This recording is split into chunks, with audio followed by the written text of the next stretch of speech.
Welcome to Underdog Hoops, presented by great coaches in our basketball community.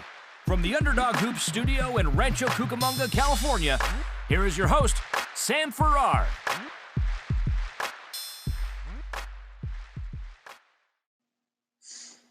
Hey guys, Coach Sam here from Underdog Hoops. So today is episode 2 and the About Me, and I'm going to have 3 more episodes after this one for the 5 years that I've been coaching. I'm going to go over 1 year at every episode. So year 2, man. So year 2 was a whirlwind just because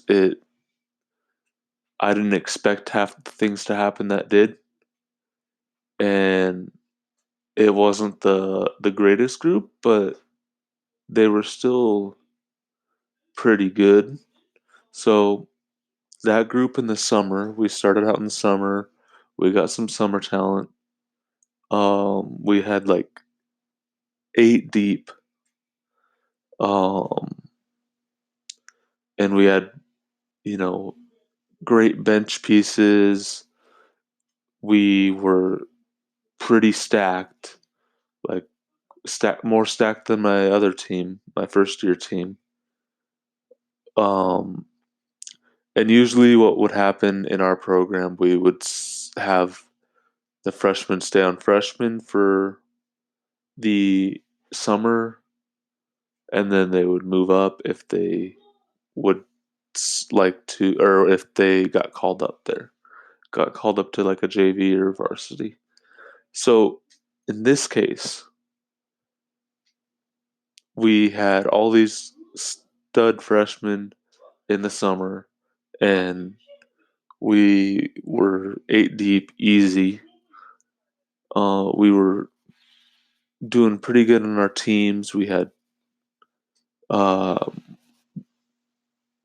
We were performing really well. Now, summer ends. You have like a few weeks before you start fall tryouts. So you have fall tryouts for winter,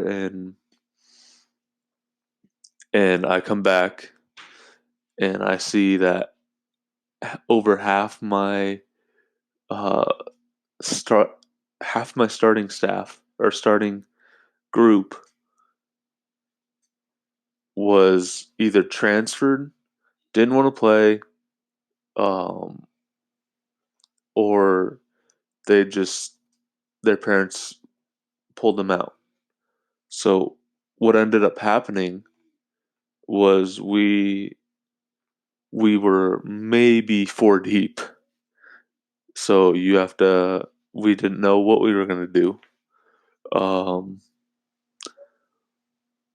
We had ineligible players. We had parents that thought their kid was great, but you really have to I've learned to deal with that. You have to understand that they obviously think their parent or their kid is going to be great, but your kid has to tell them, look, this is the stuff that he has told me to do, and most of the time they haven't done it, or most of the time they will lie or something. But beside the point, that group, we were kind of even throughout the season.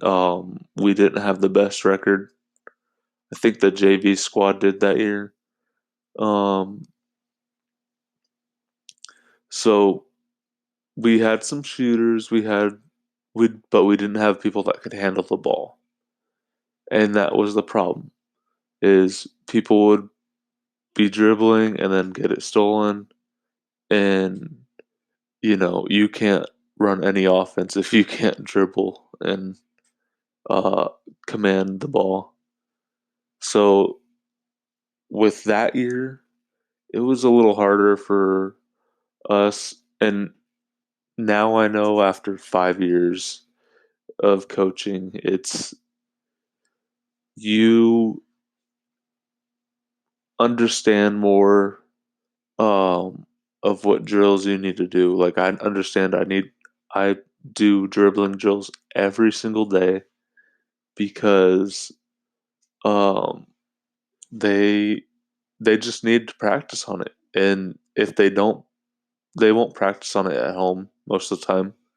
So you have to make it a point to practice and practice and practice. That they need this is a fundamental basketball skill. You need to learn how to dribble, you need to learn how to command the ball, you need to learn how to dribble between your legs, you need to learn how to turn someone uh, and get an advantage, uh, get people on their feet, like crossover, they go down. My kids call it a jelly, but um, just that stuff that year would have helped a lot. We had, and it was just an overall like decent year. I wouldn't say it was definitely not our best year.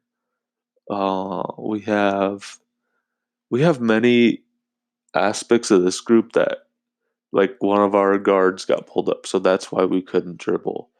And he wasn't even a guard; he was more like a four, but he could dribble. So we were basically using him as our guy to dribble.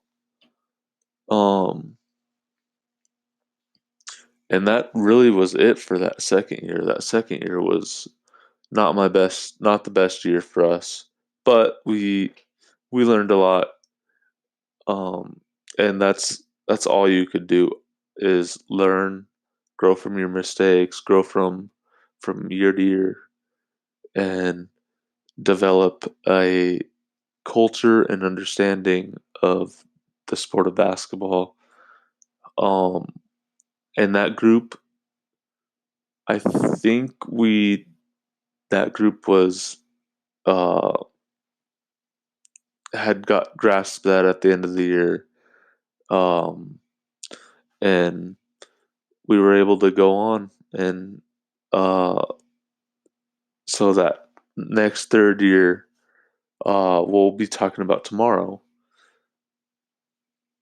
and that third year was probably my my second best year, I would say, as a coach so far. So stay tuned for that episode. If you like this episode, you could go ahead and give us a 5-star review. That'd be really great. Uh, but nothing short of a 5-star review would isn't necessary. Um, so I hope you guys have a good rest of your day, and we'll see you guys on the next episode.